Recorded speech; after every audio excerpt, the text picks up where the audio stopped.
الذین یحملون العرش ومن حولہ، وہ فرشتے جنہوں نے اللہ کا عرش اٹھایا ہوا ہے اور وہ فرشتے جو ان کے ارد گرد ہیں، عرش اٹھانے والے فرشتے اور ان کے جو ارد گرد فرشتے ہیں وہ، فرمایا یسبحون بحمد ربہم، اپنے رب کی حمد کے ساتھ اس کی تسبیح پڑھتے ہیں، ویؤمنون بہ، اور اللہ پہ ایمان رکھتے ہیں، ویستغفرون للذین آمنوا، اور ایمان والوں کے لیے بخشش کی دعائیں مانگتے ہیں۔ فرشتے ایمان والوں کے لیے بخشش کی دعائیں مانگتے ہیں۔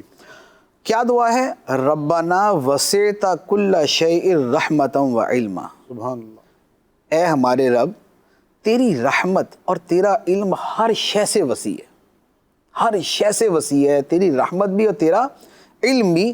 فاغفر للذین تابوا، سبحان اللہ، تو اے اللہ بخش دے ان کو جو توبہ کریں، سبحان اللہ، واتبعوا سبیلک، اور جو تیرے راستے کی پیروی کریں، وقہم عذاب الجحیم، اور جہنم کے عذاب سے ان کو بچا لیں۔ سبحان اللہ، تو فرشتوں کی دعا کس کے لیے ہے؟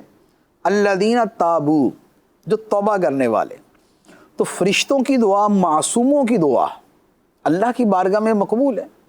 توبہ کرے فرشتے آپ کے لیے دعا کریں گے، سبحان اللہ، فرشتے دعا کریں گے تو انشاءاللہ آپ کی بلا بھی ٹل جائے گی، آپ کی مصیبت بھی دور ہو جائے گی۔ تو یہ تو ہے کہ توبہ ایک روحانی سبب ہے، اور توبہ خدا کو پسند ہے، اور مصیبت خدا نے دور کرنی۔ جی، امن یجیب المضطر اذا دعاہ ویکشف السوء، کون ہے جو برائی کو دور کرتا ہے؟ بے شک، صرف اللہ، اللہ ہی دور کرتا ہے۔ اور توبہ کا مطلب یہ ہوتا ہے کہ بندہ اپنے سابقہ گناہوں پر شرمندہ ہو، اللہ، انہیں چھوڑ دے اور آئندہ نہ کرنے کا عزم کرے۔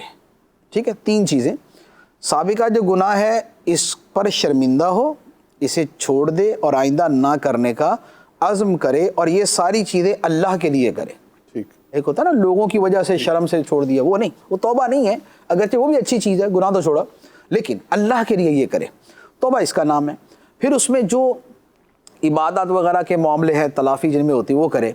لیکن ایک بہت اہم چیز جو توبہ کے اندر ہے وہ یہ ہے کہ جو حقوق العباد ہیں، جو بندوں کے حقوق ہیں، جو لوگوں پہ ظلم کیا ہے، اس میں لوگوں سے معافی مانگنا، ان کے حق ادا کرنا، یہ بڑا ضروری ہوتا ہے۔